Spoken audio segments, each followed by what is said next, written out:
આપણી સંકલ્પ ન્યૂઝ ચેનલને સબસ્ક્રાઇબ અને લાઇક કરો, બેલ આઇકન દબાવો જેથી આવનાર ન્યૂઝ અપડેટ્સની નોટિફિકેશન આપના મોબાઈલ પર સૌથી પહેલા પહોંચે. Like, subscribe and share the video. નમસ્કાર દર્શક મિત્રો, હું છું પૂજા ટંડેલ. સંકલ્પ ન્યૂઝમાં આપનું સ્વાગત છે. સમાચારની શરૂઆત કરતા પહેલા એક નજર આજના મુખ્ય સમાચાર પર. કપરાડા ધરમપુરમાં ધોધમાર કમોસમી વરસાદને લઈ નદી નાળામાં પાણીની આવક. ભર ઉનાળે કમોસમી વરસાદને લઈ કેરી, લીલા શાકભાજીમાં નુકસાન થવાની ભીતિથી ખેડૂતો ચિંતાતુર. કપરાડા અને ધરમપુર તાલુકામાં ભર ઉનાળે ચોમાસા જેવો માહોલ જામ્યો હતો. કપરાડા અને ધરમપુરના ગામોમાં ધોધમાર કમોસમી વરસાદ પડ્યો હતો. કાળા દિબાંગ વાદળો સાથે ઠેર ઠેર વિવિધ વિસ્તારોમાં વરસાદ પડતા પાણી થઈ ગયું હતું. કપરાડા તાલુકાના અંધારપાડા, વારણા, મોરખલ, ભંડાર કચ્છ, કોઠાર, ઓજર સહિતના વિસ્તારોમાં પવન સાથે ધોધમાર વરસાદ પડ્યો હતો.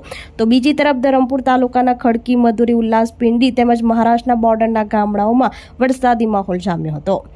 ભર વરસાદને લઈ નદી નાળાઓમાં પાણીની આવક થઈ હતી. નદીઓમાં નવા નીર આવ્યા હતા. કેટલાક દિવસથી બપોર બાદ વાતાવરણમાં પલટો સાથે કમોસમી વરસાદ પડે છે. ભર ઉનાળે કમોસમી વરસાદને લઈ કેરી અને લીલા શાકભાજીમાં નુકસાન થવાની ભીતિને લઈ ખેડૂતો ચિંતાતુર બન્યા છે.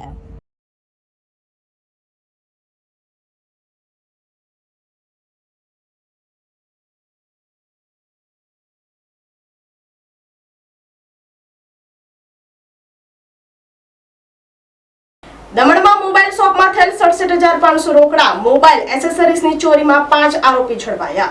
20 mobile, 1 earbuds, 2 smart watch, screwdriver, લોખંડનો સળિયો સહિતનો સામાન કબજે કર્યો.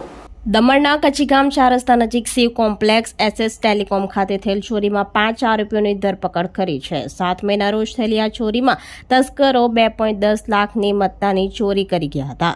દુકાનમાંથી 67,500 રોકડા અને 12,000ની કિંમતના મોબાઈલ એસેસરીઝ સહિત 10 મોબાઈલ ફોનની ચોરી થઈ હતી. પોલીસે સીસીટીવી, હ્યુમન ઇન્ટેલિજન્સની મદદથી માહિતી એકત્રિત કરી હતી. મુખ્ય આરોપી આઝાદ મુસ્તાક પઠાણની મુંબઈથી ધરપકડ કરવામાં આવી. તેની પૂછપરછમાં અન્ય 4 આરોપીઓના નામ સામે આવ્યા.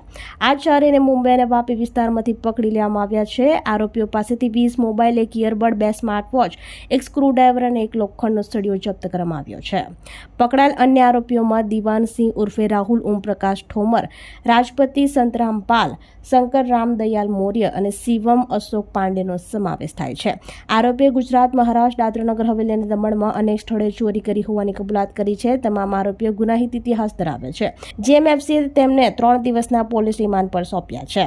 ગેંગના અન્ય સભ્યોની શોધખોળ અને વધુ ચોરાયેલી વસ્તુઓ રિકવર કરવાની તપાસ હાથ ધરવામાં આવી છે.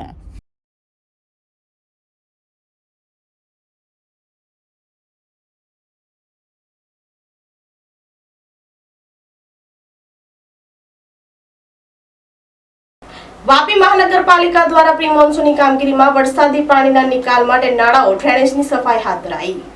વાપી શહેરના અલગ અલગ વિસ્તારોમાં પ્રી મોન્સૂન કામગીરી વાપી મહાનગરપાલિકા દ્વારા હાથ ધરવામાં આવી છે. વરસાદ પહેલા દર વર્ષની જેમ સરકારી તંત્ર દ્વારા અલગ અલગ વિસ્તારોમાં પ્રી મોન્સૂન કામગીરી હાથ ધરવામાં આવતી હોય છે. તેમાં આ વર્ષે પણ જૂન મહિનામાં વરસાદ પડે તે પહેલા વાપી મહાનગરપાલિકા દ્વારા અલગ અલગ વિસ્તારના વોર્ડની અંદર તેમજ મુખ્ય રોડોની ગટરને પણ સાફ સફાઈ કરવાનું કામ હાથ ધરવામાં આવ્યું હતું.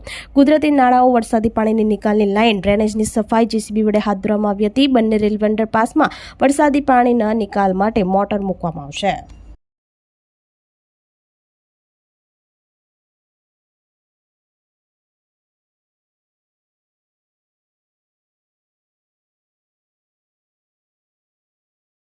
વાપીના ચણોદની યુવતી ઘરેથી કોઈને કંઈ પણ કહ્યા વિના નીકળી જતા પરિવાર ચિંતામાં.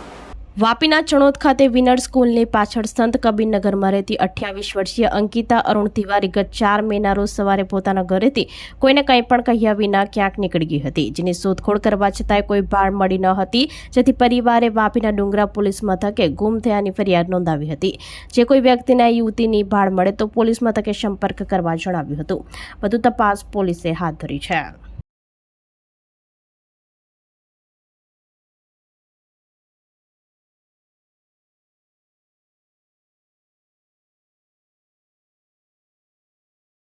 કપરાડાના જોગબેલ ગામે એક ઘરમાં ઘૂસેલા કોબરા સાપને રેસ્ક્યુ કરતા પરિવાર પર રાહત.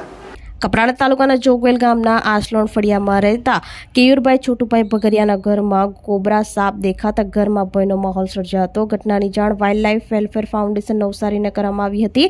ફાઉન્ડેશનના વોલેન્ટિયર ગૌરાંગ પટેલ તાત્કાલિક ઘટના સ્થળે પહોંચી ગયા હતા અને તેમણે સાવચેતી સાથે કોબરા સાપનું સફળ રેસ્ક્યુ કર્યું હતું. રેસ્ક્યુ સફળતાપૂર્વક થયા બાદ પરિવારજનોએ રાહતનો શ્વાસ લીધો હતો.